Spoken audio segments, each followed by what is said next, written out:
মই আপোনালোক সকলোকে আমন্ত্ৰণ কৰিছোঁ মাত্ৰ দুটা সৰু খবৰ দিবলৈ আপোনালোকৰ মাজলৈ আহিছোঁ আপোনালোক সকলোৱে বিশেষকৈ আমাৰ যুৱ বন্ধুসকল অত্যন্ত উৎকণ্ঠাৰে সৈতে অপেক্ষা কৰি আছিল যে পুলিচৰ কনিষ্টবলসকলৰ নিযুক্তি কেতিয়াৰে পৰা হ'ব বা কোন দিনাখন হ'ব মই যতে মিটিঙলৈকে যাওঁ তাতেই মোক সোধে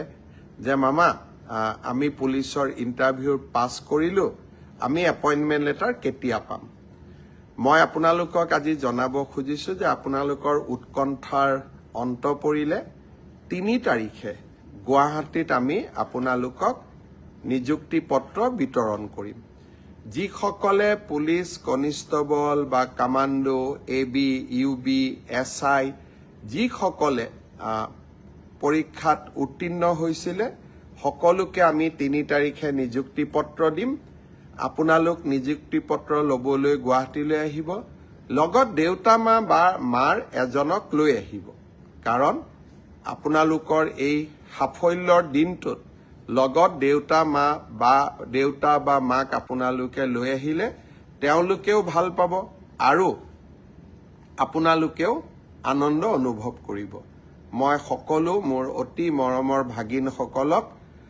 যিসকলে পৰীক্ষাত পাছ কৰিছে সকলোকে নহয় যিসকলে পৰীক্ষাত উত্তীৰ্ণ হ'ল তেওঁলোকক নিযুক্তি পত্ৰ লবলৈ মই 3 তাৰিখে আকৌ এবাৰ নিমন্ত্ৰণ জনালো এতিয়া সকলোৱে ভাবিব যে মই এডিআৰিত পৰীক্ষাত পাছ কৰি আছো মই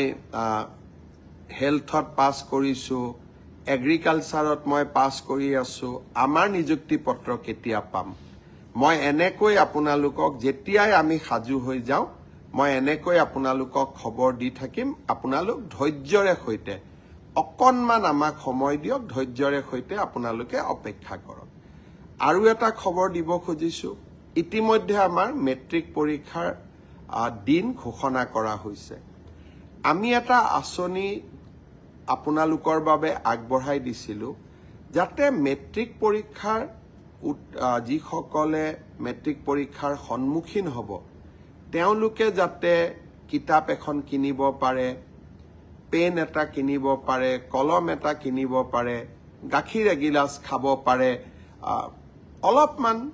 নোটৰ বহি এখনো কিনিব পাৰে সেইবাবে আমি প্ৰতিশ্ৰুতি দিছিলো যে আপোনালোকক আমি মেট্ৰিক পৰীক্ষা নোহোৱালৈকে মাহত 300 টকাকৈ দি থাকিম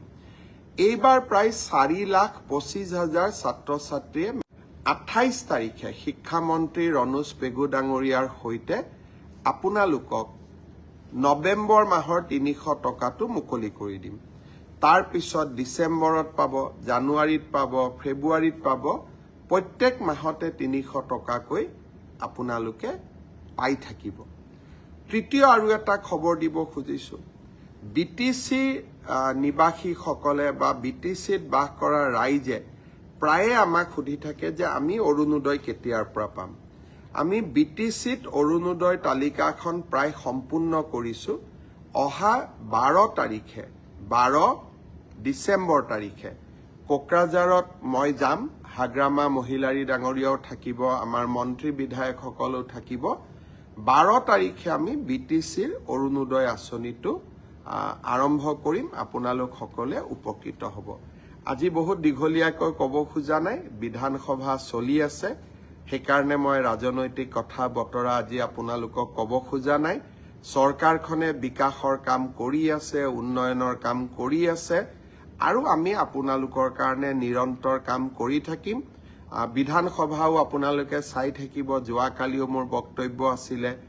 তাকো আপোনালোকে নিশ্চয় শুনিছে বিশেষকৈ এই বিধানসভাতে চাহ বাগিচাৰ শ্ৰমিকসকলক আমি মাটিৰ অধিকাৰো দিম সেইকাৰণে এইকেদিন বিধানসভাত আহিবলগীয়া আইনবোৰ আপোনালোকে মিডিয়াৰ জৰিয়তে সোশ্যাল মিডিয়াৰ জৰিয়তে মোৰ ফেসবুক মোৰ টুইটাৰ মোৰ ইনষ্টাৰ জৰিয়তে আপোনালোকে চাই থাকিব পুনৰ এবাৰ 3টা খবৰ দিলো পুলিচৰ চাকৰি 3 তাৰিখে এপইন্টমেন্ট লেটাৰ দিম 28 তাৰিখতে মেট্ৰিকৰ কেণ্ডিডেট সকলে মাহত 300 টকাকৈ পাব আৰু 12 ডিসেম্বৰৰ পৰা BTC-বাসী ৰাইজে অৰুণোদয় পোৱা আৰম্ভ কৰিব। আকৌ এবাৰ আপোনালোকক ধন্যবাদ জনালো মোৰ লগত সংলগ্ন হোৱাৰ বাবে। বহুত বহুত ধন্যবাদ। শুভৰাত্ৰি।